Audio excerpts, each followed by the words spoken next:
Agora, já sabendo mais ou menos o que ele fez naquele ponto ali, você imagina que você consegue antever isso já pensando na próxima partida e para que o Flamengo não caia nos mesmos problemas que esse sistema, essas mudanças que ele impôs, acabou dificultando na última partida? Obrigado. A partir de amanhã começaremos a preparar, estudar e trabalhar o jogo contra o Estudiantes.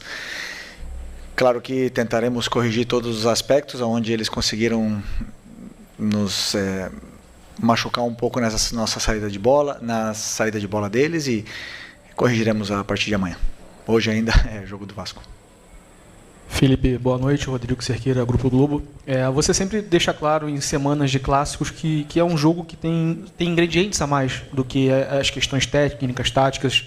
Envolve muito a questão mental.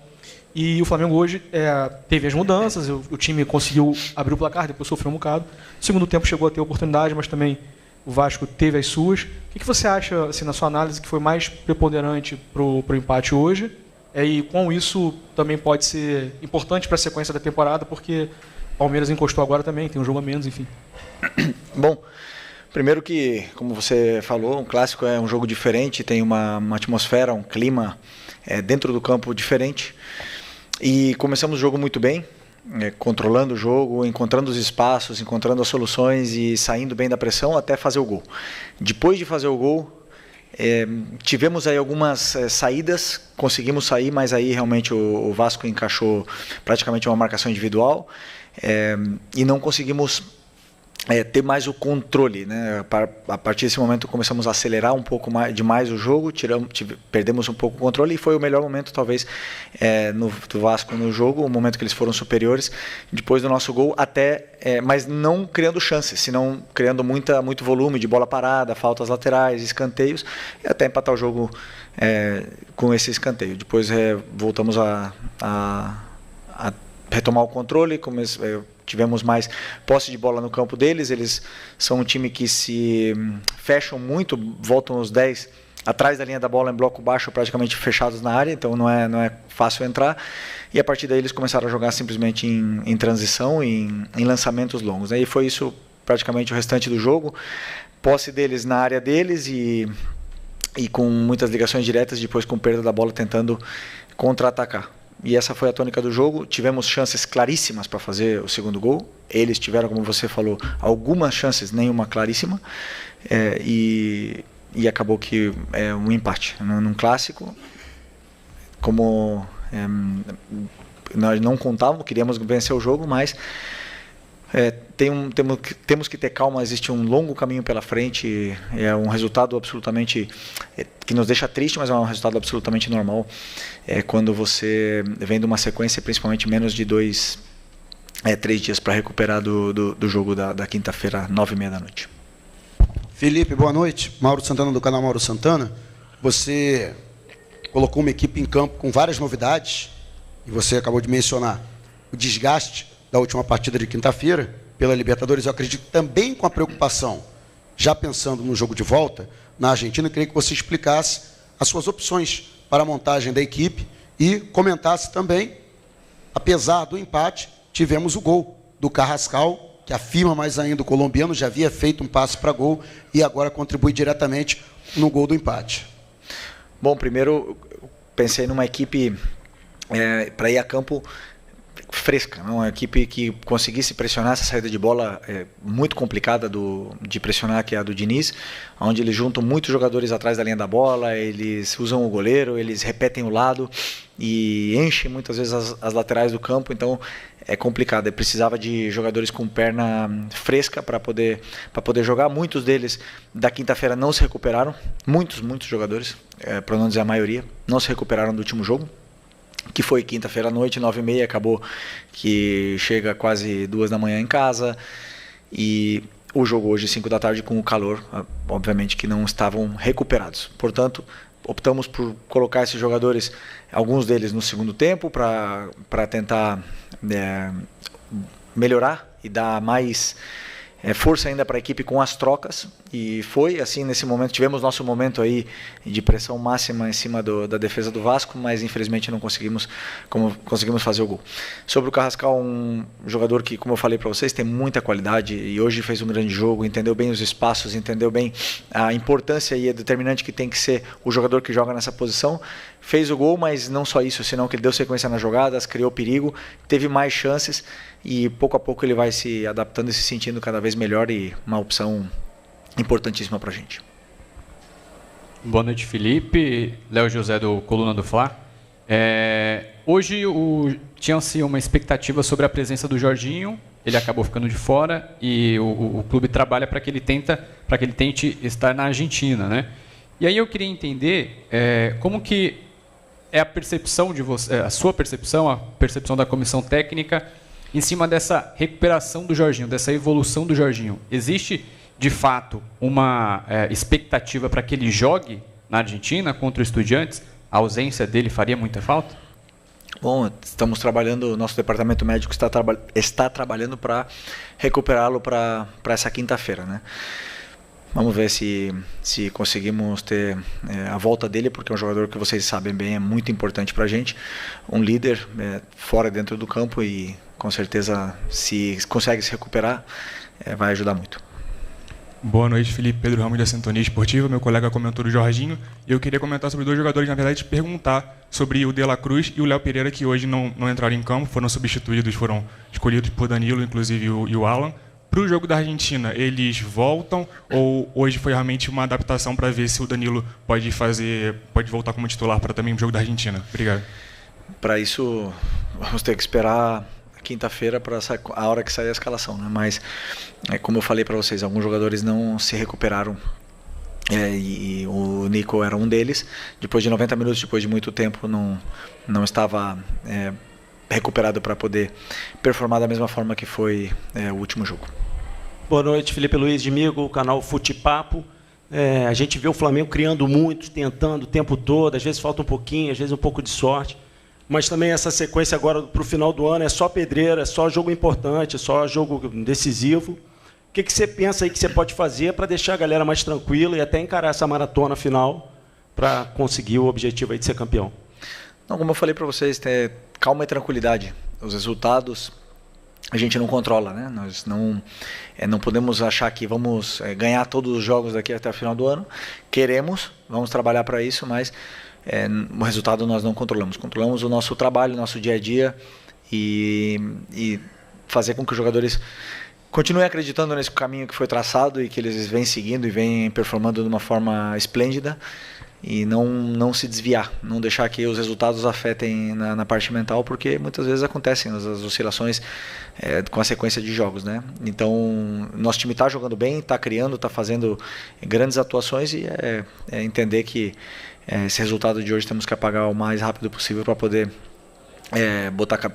estar com a cabeça boa para essa volta da Libertadores.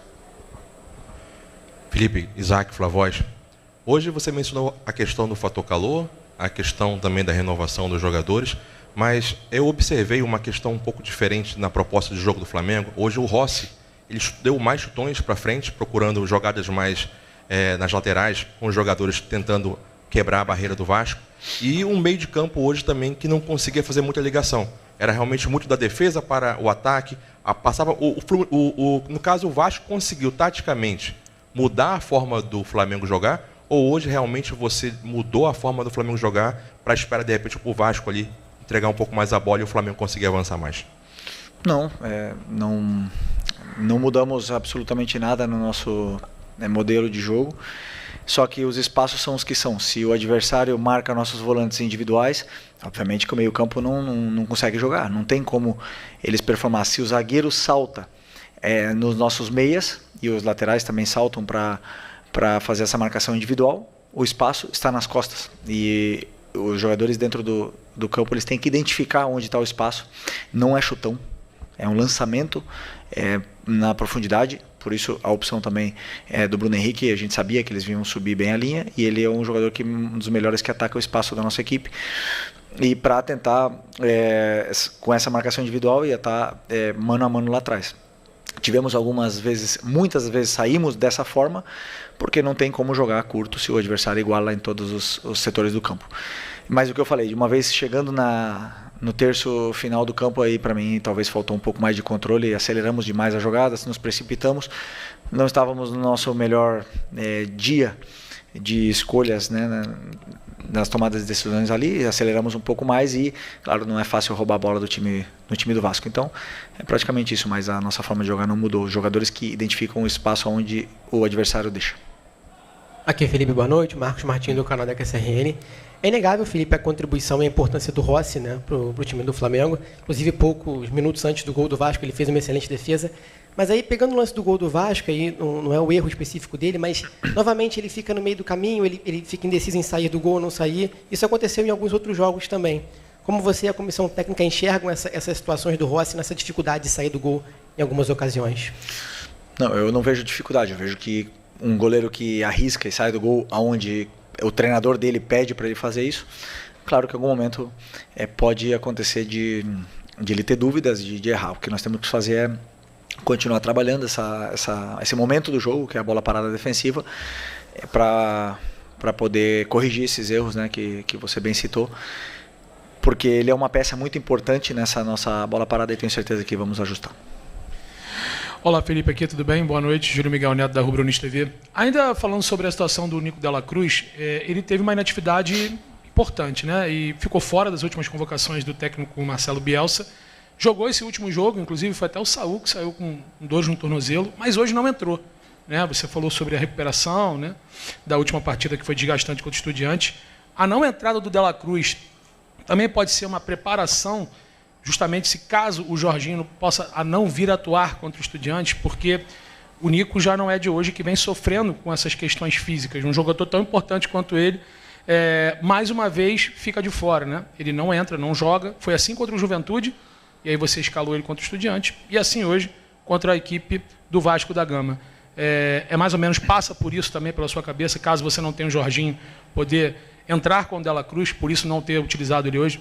Não pensei no jogo da quinta-feira, pensei nos jogadores que estavam com pernas frescas, estavam nas melhores condições para poder vencer do Vasco, né? Vocês dizem, e eu também afirmo, meu elenco para mim é o melhor de todos da América, eu tenho que usar esse elenco, e o Dela Cruz hoje não estava, e convoquei ele esperando que essa recuperação até hoje, para ver como é que ia ser a evolução dessa recuperação dele, do Arrascaeta, do Pedro, de todos eles, né? E infelizmente não estava nas melhores condições para poder jogar muitos minutos.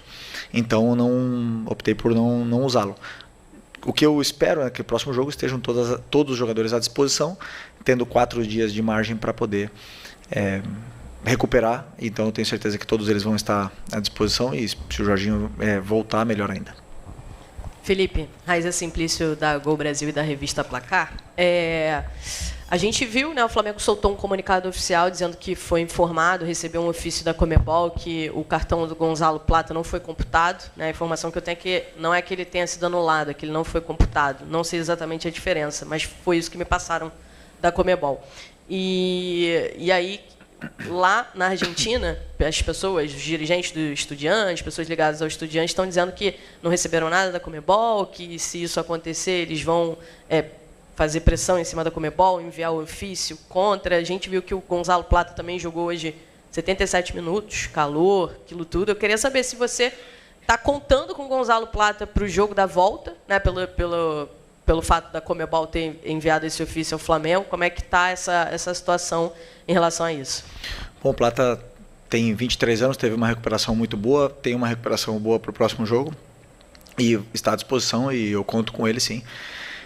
Fomos informados de que ele não está suspenso para o jogo da volta. E uma coisa excelente, né, que isso aconteça. E até mesmo para que o Campeonato Brasileiro também possa, não sei, a partir do ano que vem, com essas mudanças na CBF, com o presidente novo entrando, com essa melhoria do campeonato, né? Cada vez que acontece um cartão injusto, num campeonato onde tem um calendário tão apertado, com 80, 70 jogos algumas equipes vão jogar, e é o único país que são 3 cartões amarelos para ser suspenso, então pelo menos que o cartão realmente seja justo, né? Quando seja injusto, que aconteça como aconteceu no último jogo, que ele não seja computado. Então, uma coisa para a gente aprender e poder também evoluir no Campeonato Brasileiro, que seria muito bom.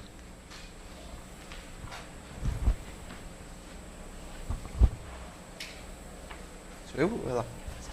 Thiago? Sou eu? Felipe, tudo bem? Boa tarde. Gabriel Orfa, canal Paparazzo Rubro-Negro e Revista Placar. Felipe, o Flamengo tem 2 jogos importantes agora na sequência, contra o Estudiantes quinta e domingo contra o Corinthians. E o Flamengo dessa vez vem com uma logística diferente do habitual, né? O Flamengo, na véspera do jogo, costuma treinar de manhã no Ninho e viajar à tarde. Agora o Flamengo treina terça no Ninho, viaja para a Argentina, tem treino no CT do Defesa e Justiça, depois vai para São Paulo direto, treina no CT do São Paulo. Como é que você enxerga essa mudança na logística do Flamengo? Você acha que isso dos jogadores estarem só entre si, junto da comissão técnica, também pode ser essencial, talvez para uma concentração maior nesses 2 jogos que podem ser tão importantes aí ao longo da temporada? Obrigado. Não, acredito que a parte da logística foi muito bem estudada e muito bem feita, está sendo muito boa em todo esse campeonato, onde temos que agradecer muito, porque o que nós esperamos é que os jogadores, com as viagens e com a sequência de jogos, eles cheguem e entrem no campo o melhor possível, mais saudáveis e o mais, talvez, como eu venho citando, frescos, né, para entrar no campo. E a escolha por essa logística foi por isso, para que os jogadores pudessem ter uma recuperação completa da viagem, para que pudessem ter uma recuperação completa e não carregar muito de aeroporto, ônibus em todas as viagens, porque seriam muitas viagens e poucos dias para recuperar de um jogo para o outro. Então optamos por essa escolha que na mente é a melhor. Felipe aqui, boa noite. Felipe, pensando um pouco nessa maratona de jogos, né, e eu queria voltar no assunto bola parada, porque o gol que o Flamengo toma hoje de empate é muito parecido do gol que tomou contra o Ceará, que também foi um empate, ficou 2 pontos ali pelo caminho. O Flamengo que briga ponta a ponta aí com o Palmeiras e com o Cruzeiro. O que você pensa em consertar, principalmente nessas bolas paradas, para que o Flamengo não deixe mais esses pontos pelo caminho e não perca mais esses pontos de agora para frente, já que todos os jogos aí, tanto da Libertadores como também do Brasileiro, são importantes. Obrigado. Bom, a bola parada, como todas as outras fases do jogo, são treinos, trabalhos e correções e correção dos erros e melhorias. Então agora nós vamos estudar junto com a comissão, estudar o que aconteceu, o que vem acontecendo. O nosso time é muito sólido na bola parada. Você citou esse gol do Ceará, esse outro gol, mas tomamos poucos gols de bola parada e realmente fizemos muitos gols de bola parada. Temos que continuar insistindo, correção do erro para poder sempre evoluir em cima de cada jogo que vai passando. Boa noite, Felipe. Aqui. Boa noite. Sidão Marinho da Litoral News. O Flamengo perdeu 4 pontos para o Vasco no Campeonato Brasileiro, foram 2 empates. É um duelo de uma equipe que briga na parte de cima contra uma equipe que briga contra o rebaixamento. Você acredita que, com base naquilo que não pode perder de equipes da parte baixa, é algo que acontece porque é um clássico, e aí teve aquela discussão no início do ano, se era um clássico, se não era mais um clássico, ou a qualidade do elenco do Vasco também entra em ação para que esses resultados possam ter acontecido, de 4 pontos perdidos pelo Flamengo? Primeiro que o Campeonato Brasileiro é muito competitivo, é muito difícil vencer no Campeonato Brasileiro. Não sei, eu vi agora no celular que o Corinthians perdeu para o Sport, que é o último. É muito complicado, tem viagens, tem vários inúmeros outros fatores, tem jogadores grandes, o Vasco se reforçou agora nessa janela, o treinador do Vasco, todo mundo conhece o difícil que é jogar contra o Diniz, o tanto que ele melhorou essa equipe. E o fator clássico, Flamengo e Vasco sempre vai ser clássico, sempre. E existe essa atmosfera, esse ambiente diferente que muda os jogadores e faz que o jogo seja mais aberto, no caso, como foi o jogo hoje. Então, infelizmente perdemos aí, como você falou, 4 pontos, mas é uma maratona, ainda são muitos jogos pela frente. O que nós temos que, como eu falei, é não entrar em desespero em nenhum momento, ter calma e tranquilidade que os tropeços podem vir, mas o que o time tem que manter na solidez, porque o resultado a gente não controla, e sim a nossa performance, que estaremos sempre mais perto de ganhar se a gente joga da forma que a gente sabe. E esse é o caminho agora com essa sequência de jogos que vem pela frente.